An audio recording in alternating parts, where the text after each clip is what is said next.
David Licauco at Barbie Forteza magkayakap habang natutulog. Jack Roberto hindi pa rin tinatablan ng selos.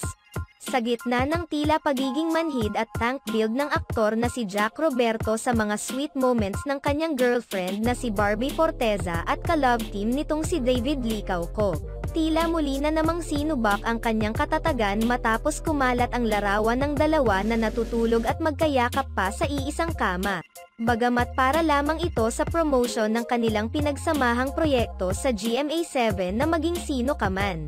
Ang proyekto nilang ito ay isang TV adaptation sa hit movie noon na pinagbibidahan ni Sharon Cuneta at Robin Padilla, na may kaparehong pamagat.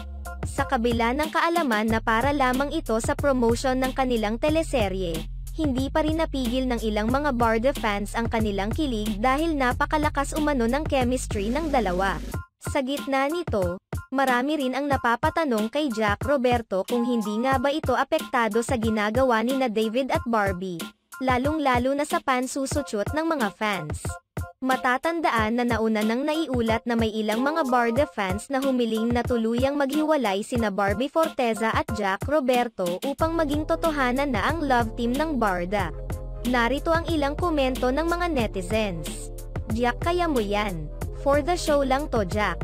For the fans lang to, Jack. Jack left the group. Bakit feeling ko? Feeling ko lang naman. This is right love at the wrong time. Jack, ano na? Hala, bakit may pipino? Ay, may baong pipino. Teen ago pa, tank build. Nauna nang nilinaw ni Jack Roberto na wala siyang dapat ikaselos sa ginagawa ng dalawa dahil alam umano niyang trabaho lamang ito.